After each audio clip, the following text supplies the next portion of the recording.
So yeah, part two then, back again, and for this one, we sort of thought we could maybe go into like the future of Keeler Rallycross, and so I suppose initially is the plans for 2021, which has obviously been quite a change from the last sort of 3 years. Yeah, massive change. So yeah, obviously we had the good season in 2019 in the Saxo.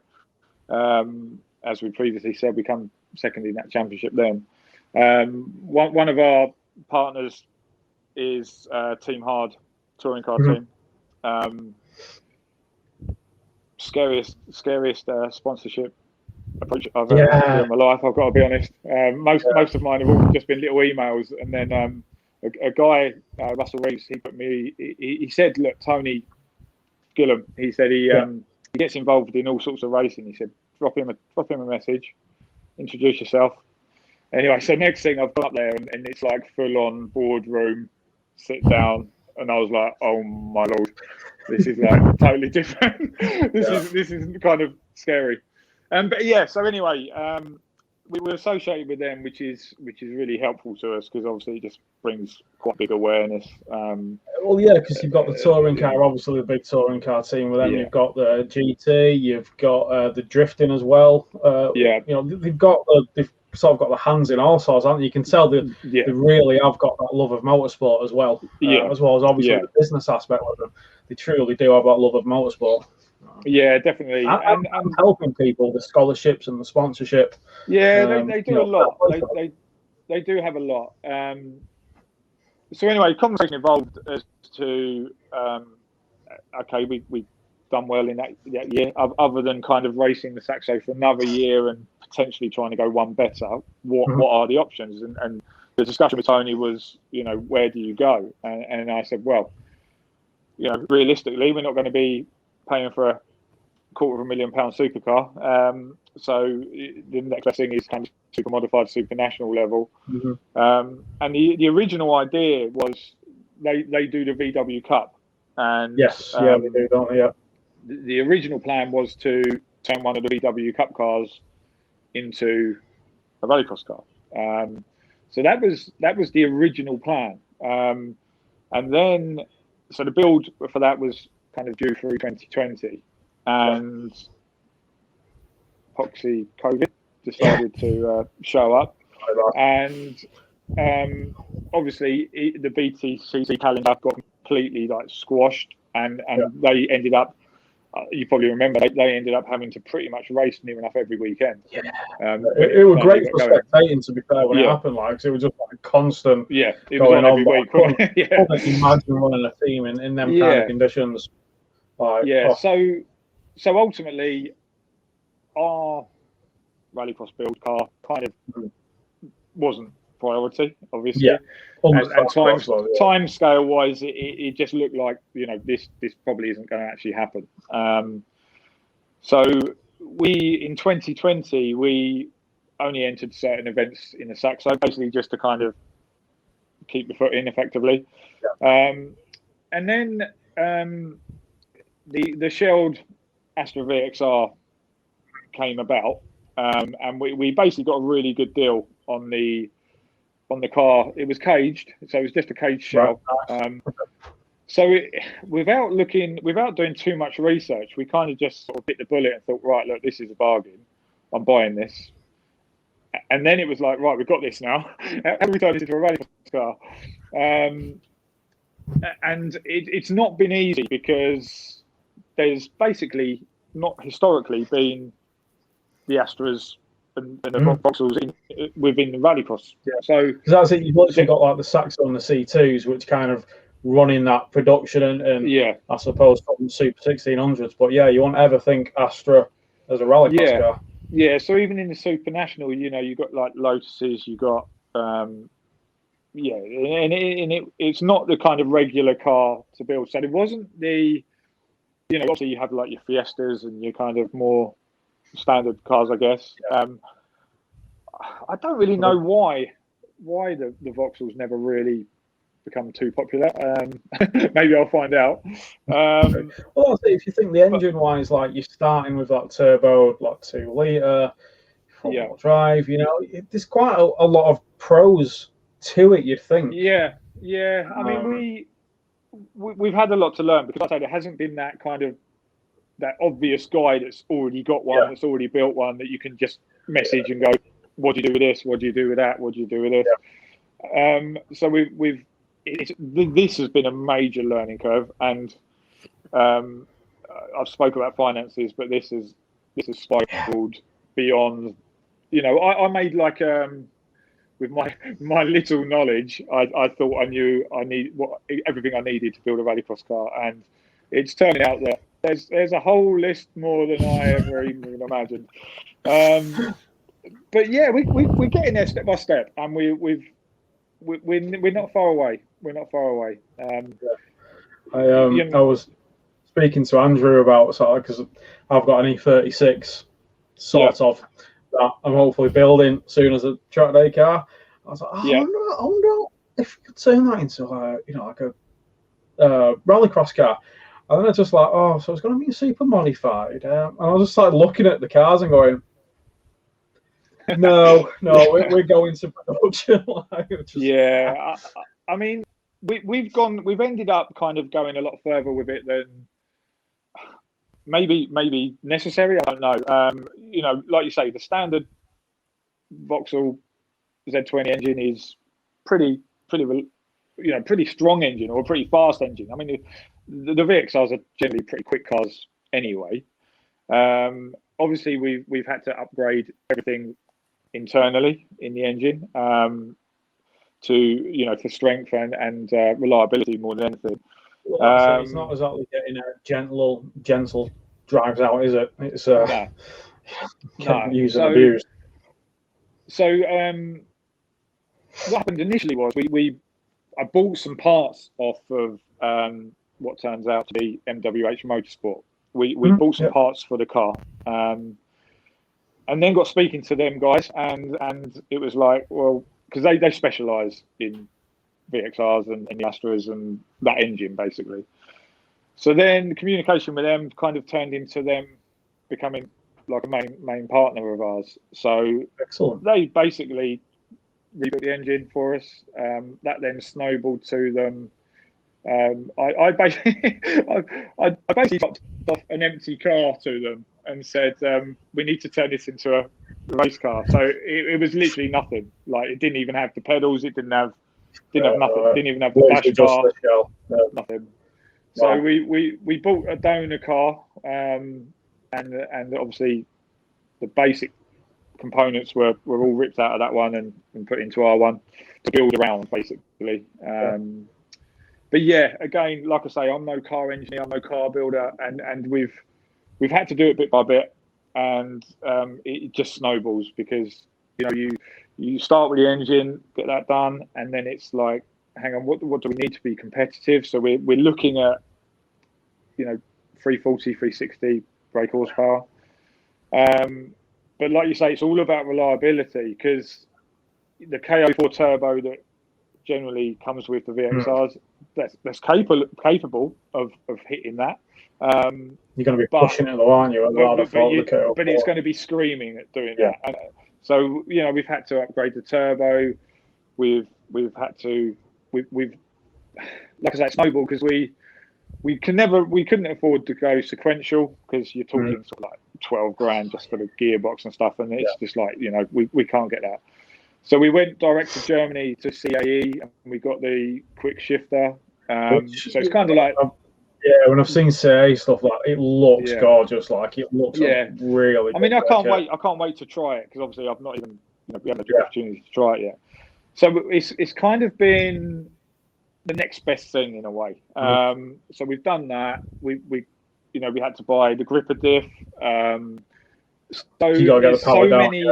There's so many add-ons that have had to happen to. I mean, our aim is we know when we go out and test that car, it's going to be trial and error. We don't quite know where the strengths are. We don't know where the weaknesses are, and we won't realistically until you actually get on a rallycross track. Yeah. Because we'll plan to do as much testing as we can, albeit that will be at kind of like Brands, that will be at Lyd and normal track days. Yeah. But even then, we won't really know, because until you get on a rallycross track on those loose sections, you don't know where your weakness is going to be. Will start coming up and everything's it's so unpredictable. Yeah. So I think our plan is to try and get it as nearly right as possible first time round. We know there's going to have to be tweaks and changes and whatever else. It's always going to be development as you're going along. Yeah. So, obviously suspension is a massive thing in rallycross. So we bought some bespoke Nitron suspension, which again we still need to work out spring rates and travel heights and various bits like that. But then alongside that, you then have to upgrade your kind of wishbones, your drop links, your everything. You strengthen one bit, and then you kind of have to then upgrade the weak component chain. It's going to be that point down. Exactly. So it's been a massive learning curve, and like I say, financially it's spiraled out of all kind of reasonable. I can imagine you put a budget together, and then I'll just put another knot on the end. It is. I mean, don't get me wrong. When the car is completely built, it effectively will be worth a lot more money than we've plowed in. Yeah, true. Hopefully. The crazy thing is, then you're then going to take this car out potentially to get it smashed to smithereens. But the money is in the inside of the car. It's not on the panels. Panels are panels. You can change them as much as you want. So hopefully the value is still within the car anyway. But yeah, it's exciting, mate. It's going to be a whole new learning curve for me. I'm going from you don't like doing things like by half, do you? I've realised that quite quick. It's like, I'm going to do that. Oh, 350 horsepower, British, every 8 hours. Exactly. Yeah, I mean, it's probably stupid, isn't it? Let's be honest, if you think about it. But it's awesome. I love it. Ultimately, it's the progression. It's where the progression's got to be. But I don't want to just poodle around at the back.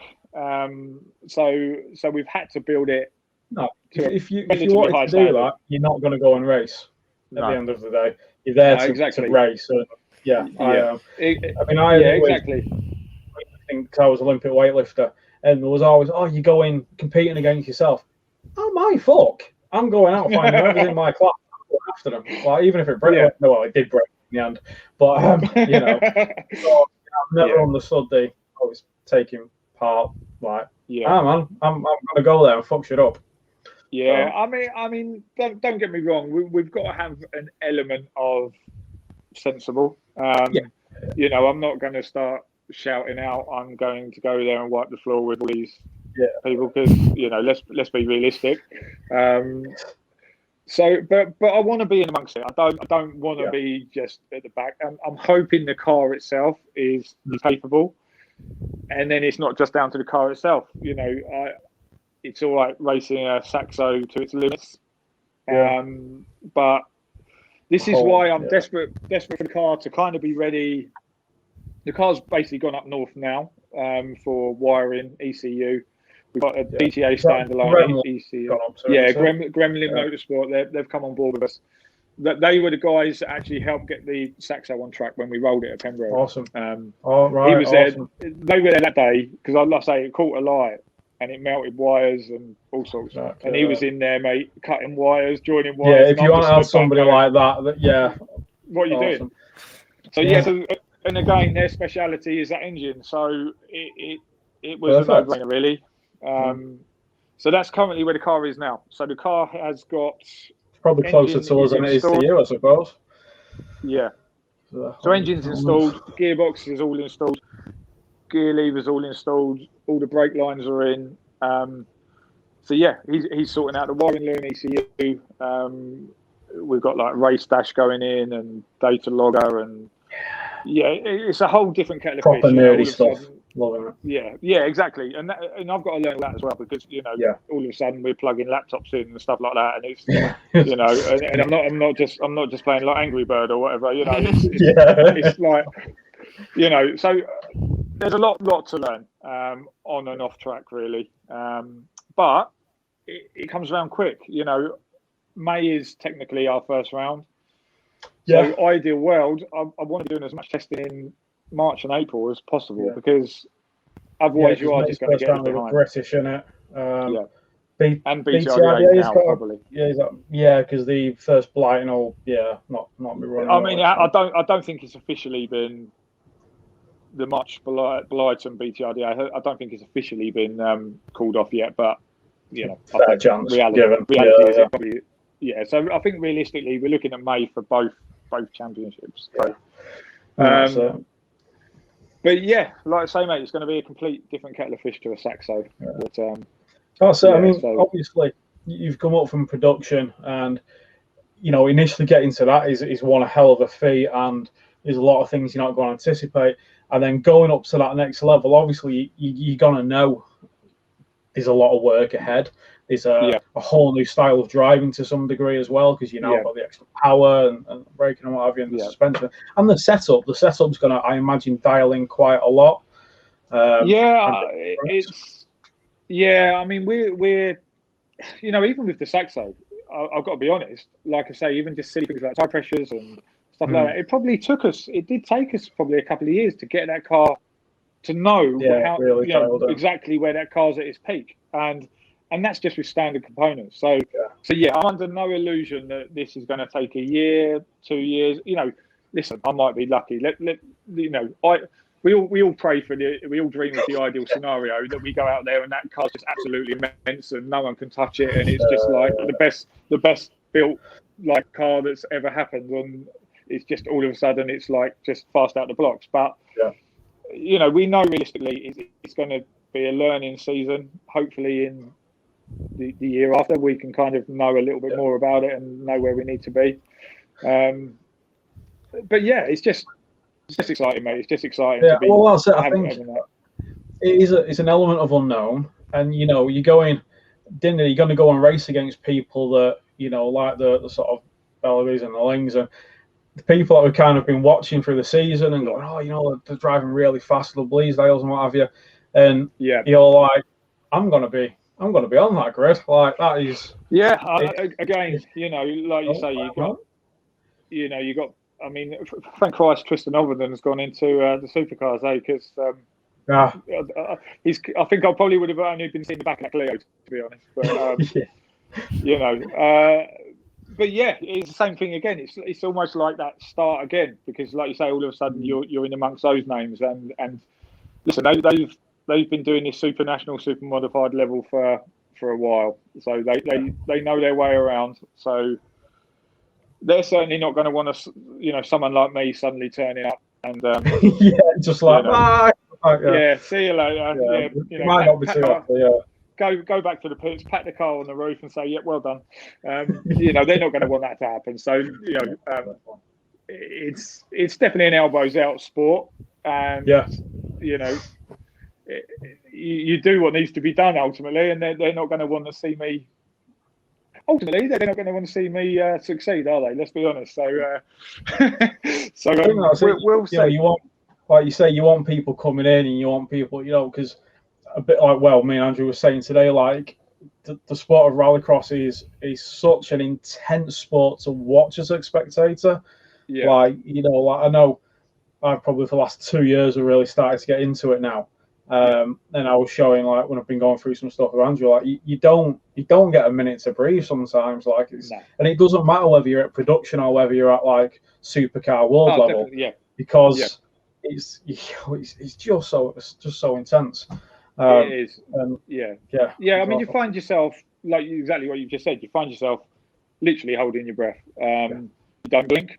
You find yourself not even having time to blink. Do you know what I mean? Literally.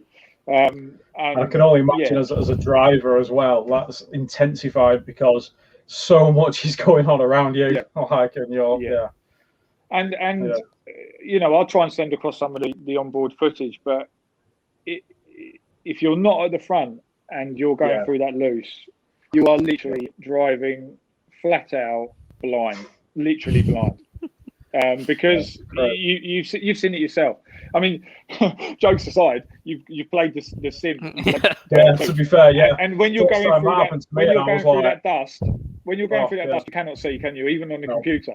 And that is literally what it's like. And you know, your windscreen gets filled with mud. You're scrambling around trying to find the washer, and it's like, you are literally, you're literally driving blind. But again, it's just that is what makes it awesome.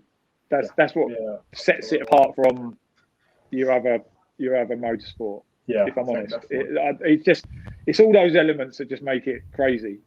But crazy is good to watch. Simple as that. It is, and I think it's, you know, you're going from, I mean, what would the Saxo been, 120, 130 brake, 135? We managed to get it to about 148. Okay, that's all right. And that was I must add that was without cheating, right? There was no. We're not getting rid of that second. All right, before I start, send my trophies back in and stuff. Yeah. But we eventually got it to that with you know, increased air induction and, you know, stuff like that. I think the good things with those, and like with the Saxo, like I was saying, the last part is that there is a lot of, and I suppose this is different to the Astra, there is a lot of probably knowledge already in those in terms of tuning those engines. In even rallying as well, and in Rallycross they are used quite a lot. And the light, and you know, they are a really good starter car. I like that. Yeah, definitely. And like you say, they're, you know, in the production class is what it says on the tin. Ultimately, you've got a car that you know your way around, and you're limited as to what you can do, so it just comes down to driver, really. Whereas this is kind of very much set up as much as driver. You know, I could be the best driver in the world, but if we don't get the setup near right, you've got to have the car and the driver. That combination. 100%. It definitely works both ways, because, you know, we touched on Tristan Overden's Clio, and, you know, everyone automatically says, the car's just ridiculously fast. And yes, it is. But I know for a fact there's other people could jump in that car and would not drive that the same as he drives that car. So you're right. You've got to match both up. And that's the winning combination ultimately, isn't it? So, yeah, absolutely. That's it. Obviously, with the calendar as well this year, fingers crossed and all that. Spa final round in December. I mean, that's we've talked in the past of, like, so, you know, tracks we'd love to go to, and Spa always comes up. And I think that is obviously, I imagine, you know, financial and everything dependent, but what an opportunity, man! What an opportunity to. Yeah, it's crazy. It would be the icing on the cake.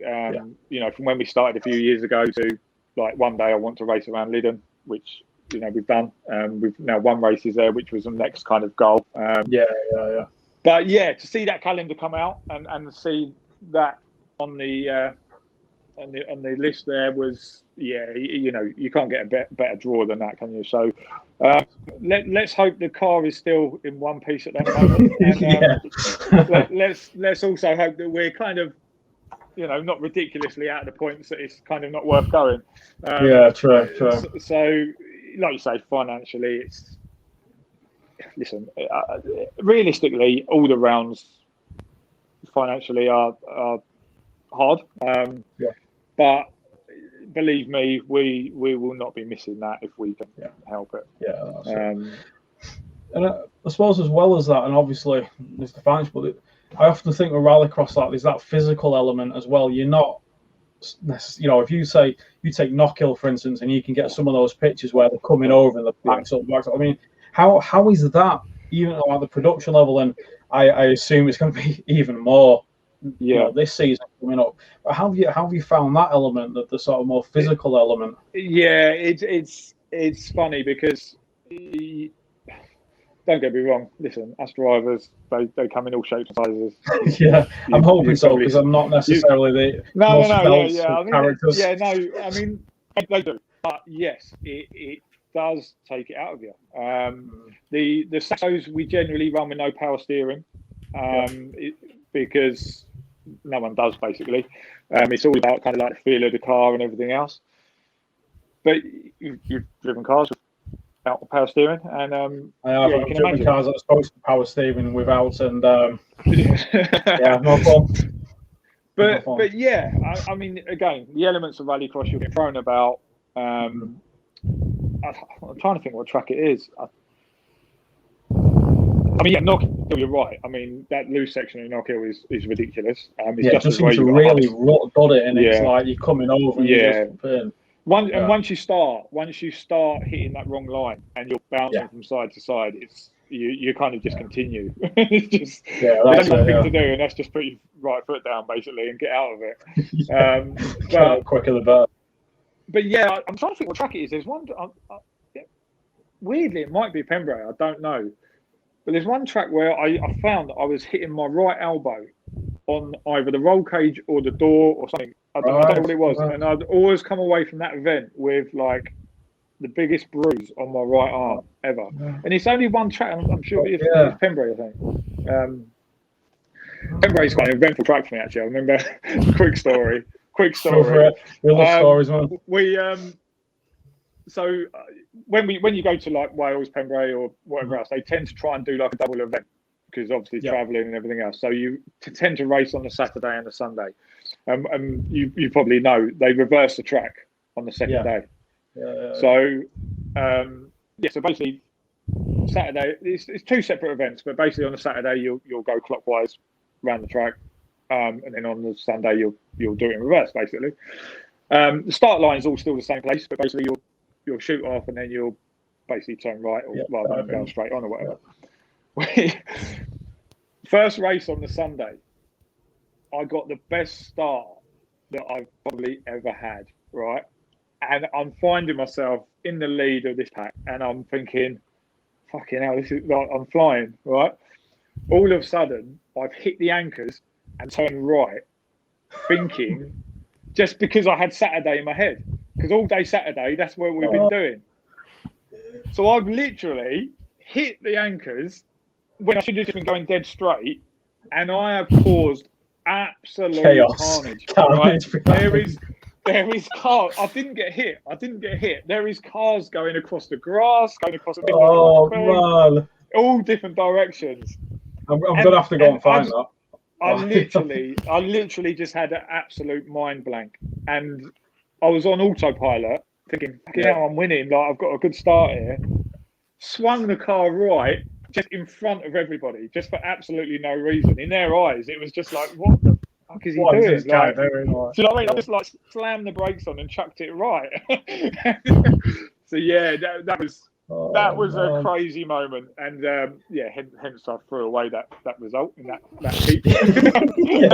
Understandable in the end, really. And we had a few comments coming my way after that one as well, I think. But luckily I didn't write anyone's cars off, which was just as well. But so Pembrey's always eventful. Yeah, it's a good track now. I like it.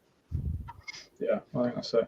I mean, if you take the rallycross scene as well in like the UK, obviously you've kind of lost a couple of tracks with Croft and what have you over the years and what have you. But I mean, do you think there's anything like sort of, we can be doing to try and raise that profile? Because at the end of the day, it's the most exciting motorsport there is in four wheels, and I often have this conversation. It's like, what is it maybe that people aren't getting, or because obviously we want to get more people in there and more sponsorship. You're right, it is crazy. I don't understand what people don't get. Listen, John Rook and the BTRDA guys, and I'm sure the British, they try so hard. The work that these guys put in promoting it is incredible, and the effort and the time that they put in is ridiculous. And I don't understand it. I don't know why the profile of it isn't up there, because you talk to Joe Public, you know, you mentioned touring cars. I know what you're talking about. You mentioned various other disciplines of motorsport. Even people that aren't into motorsport know what you're talking about. If you say rallycross, they assume you're talking about rally. Yeah, that's what they assume, and you're like, no, this isn't rally. This is you're racing. You're out there, and it is hard. It is hard, and I don't know where it falls down, and I don't know, because obviously when the whole world thing come about, and you've got your Christophersons, your Solbergs, obviously you've got an FIA like series. Not everything has an FIA series at the end of the day. And obviously at that time it blew up. It did blow up, and all of a sudden it was up there. You know, it was all of a sudden it was recognisable. You know, you got these names in there. You got Ken Block. You got these names in there. So all of a sudden it was recognisable. And I think that obviously helped awareness even lower down. Whether, I don't know, in my opinion, whether it all kind of, instead of it kind of gradually kind of growing up, it was like from here, no one's really heard of it, to Solberg, people like that, all of a sudden it was bam. And whether it kind of hit those heights too quickly in a way, so then the factory teams getting involved, so then again, people not being able to compete because you've got factory teams involved. And then it kind of, I don't know. I don't know. I don't know whether it just kind of exploded too quickly for it to be, you know, whether if there was more of a gradual kind of thing. I don't know whether it would have sustained. I don't know whether the sustainability of it would have been better. I don't know. Listen, World RX is ridiculous. It's crazy, and it, you know, it's still going, and it's always going to be the most popular form of rallycross. Of course, it is. But you know, let's hope off the back of that, people are more aware of it. I think. Well, I think there's a lot going on as well at the moment in world rallycross. Obviously, all the electric stuff. You've got new promoters and what have you, and I'm kind of looking at that. And there's an element where obviously I want to, and especially when Rona decides to bugger off and we can get back to some sort of normality, and you know, we get the cameras out and we can start sort of videoing it and really trying to put that out there. But you know, for me as a spectator, as a wannabe, you know, driver, there's no downsides to it. No. You know, in any way you're looking at it, and even really, I suppose, in terms of cost at a clubman level of the work that the BTRDA are doing, and even with like some of the British series like the Minis and Swifts, there's an element where it's not even necessarily the most expensive sport to get into. No. Obviously, you can go all the way up to the extremes and supercars, like I say. Exactly. Quid. But you know, and the variation of cars you get in as well, and the tracks, and it's something that I hope, like I said, with all these, can climb back up. Yeah, I think with all these new series, like you say, you mentioned the new mini series and stuff. And the all four as well. It's great, and everyone is. I think everyone is trying to do everything in their power to kind of make it affordable, make it achievable, make that progression available. It's man, mate. Listen, I drive. I love it. I like to say I grew up in that era of your Will Gollops, your Martin Skankers, you know, that era of when Rallycross was.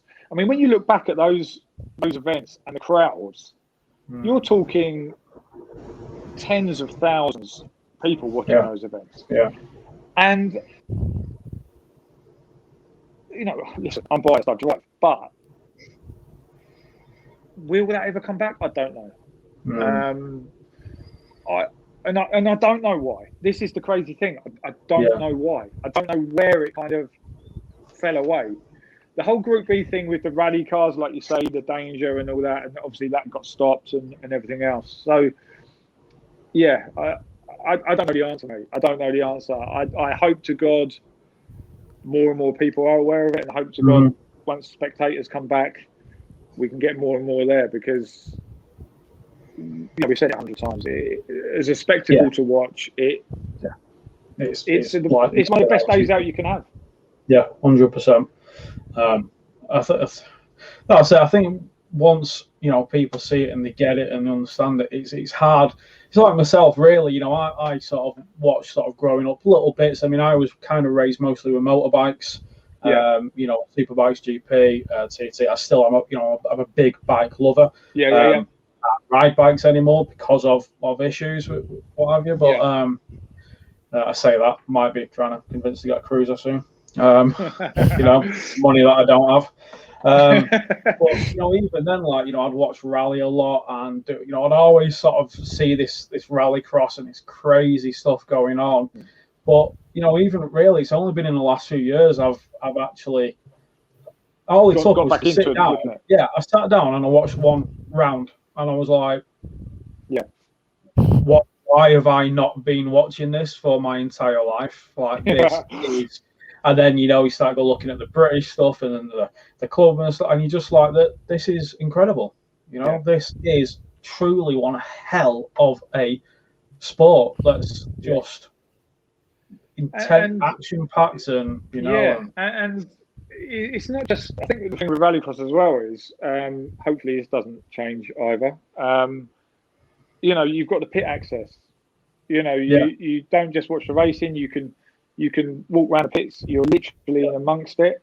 You can talk to us. You can talk to the drivers. You can literally touch the cars up close. You're not just behind a metal fence. And everything about it should be so appealing. And it's not expensive. It's not expensive to go and watch it. No. You're talking 12 quid or whatever it is, and for 12 quid for whole days. Yeah, it's not much else you can do for that. No, I'm not saying they're all 12 quid, but roughly that's what you're looking at. And I don't know. I don't know why it hasn't kind of really gripped and taken off. I don't know. All I do know is the promoters and the guys behind the scenes couldn't do an awful lot more. They're doing as much as they can. But like you say, you've got new series as well. I know the bells with the all fours and what have you, and there's a lot going on. And obviously, BTRDA are getting that modified class to kind of bridge that gap as well a little bit, which is I think a good idea. It is. A little jump up before you kind of going into that kind of the crazy ass level you're doing. No, it is a good idea. Very good idea. Well, it's hopefully I think I'm looking at it and I can only think he's got to go. And as well as if you take rallying to some degree as well, rallying's obviously struggling nowadays. The forest rallies are shutting down, and you're kind of getting more to your single stage and your circuit stuff. And I think with that kind of happening, I think Rallycross is kind of set to go. Here we are, with maybe not. I don't know. Yeah, I mean, let's hope there's that kind of, we don't want to see any sort of form of motorsport fail, but if it provides a gap, if it provides a space for the awareness of Rallycross to jump into, then fine. Let's hope it does, because listen, if you're into rally, which there's millions of people that are into rally. I can't imagine you wouldn't cross over and watch Rallycross and be disappointed. I can't see how you would be, but it's all about opinion, I guess. Isn't it? Yeah, true. That's true. Yeah, that's it. It's just they're all wrong though. So exactly. Yeah, definitely.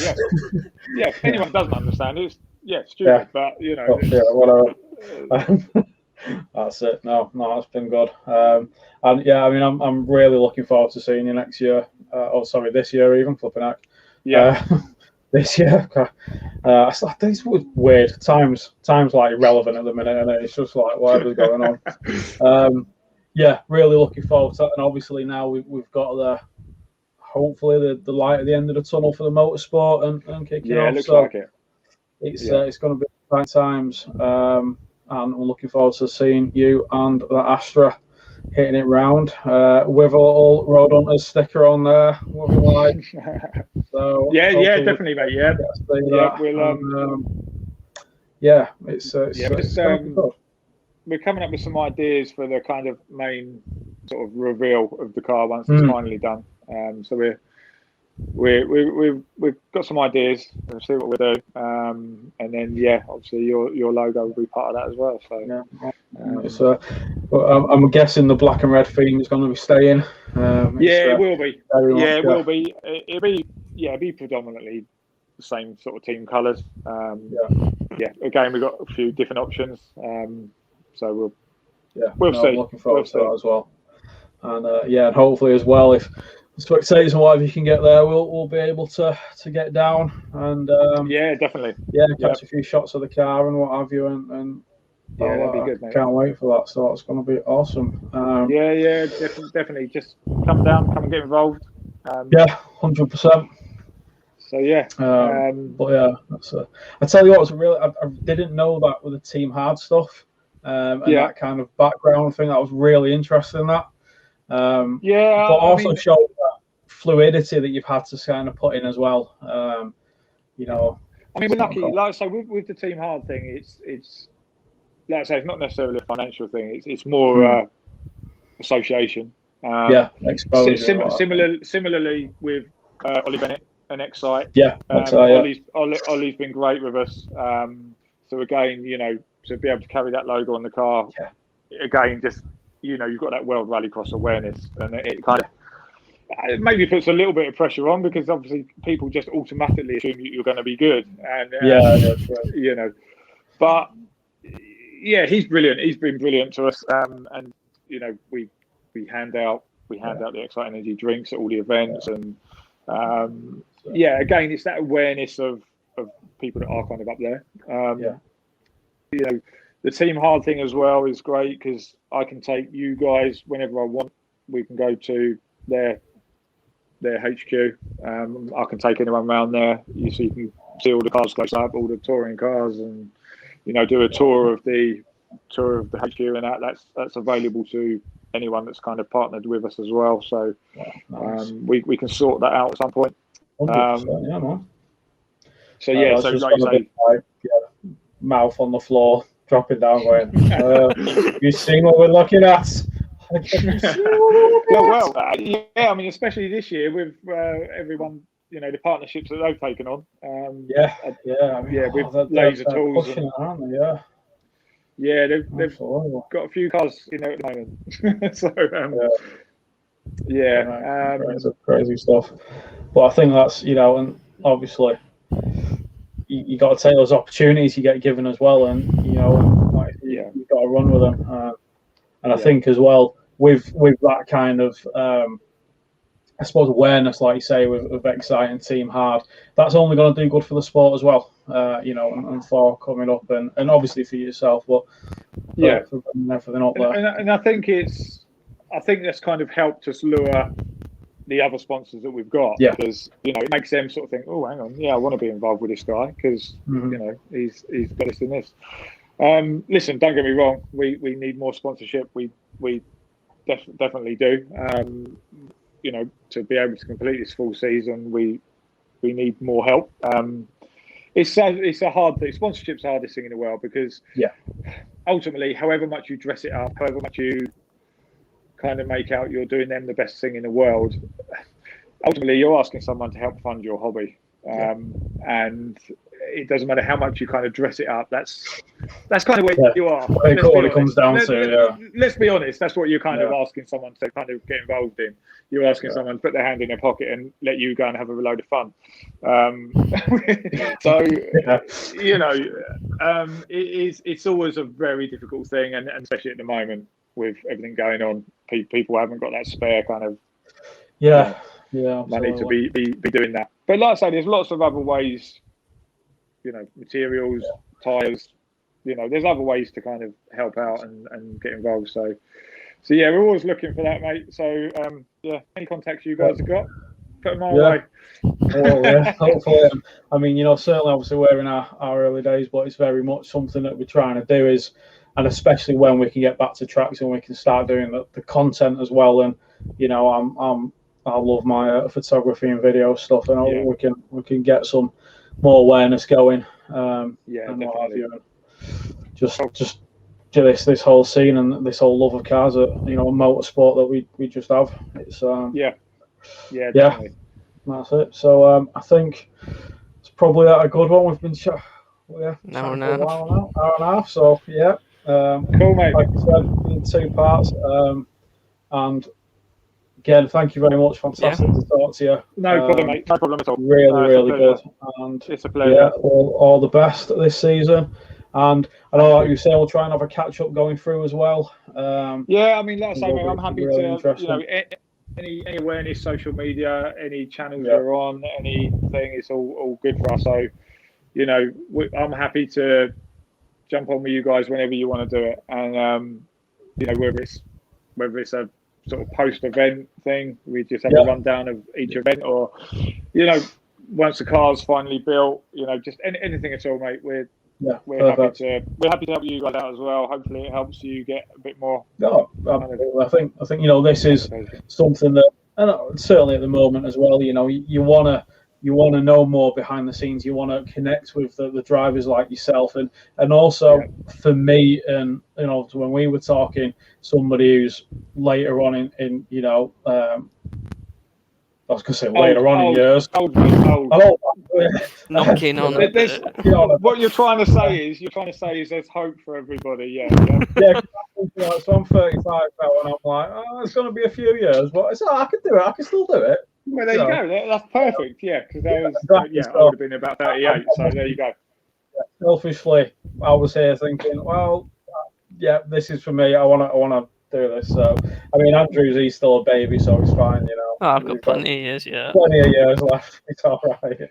That's it. Yeah, I mean, I guess that's the one regret, I guess, is that, yes, I would have loved to have obviously got involved in this when I was like 18, but it wasn't possible at that time. So you can only do what you can do. And if you want to get there in a few years, you'll get there in a few years. Simple as that.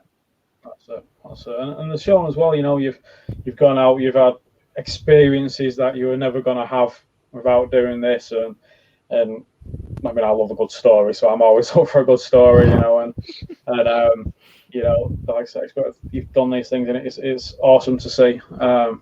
And thank you again, and no problem.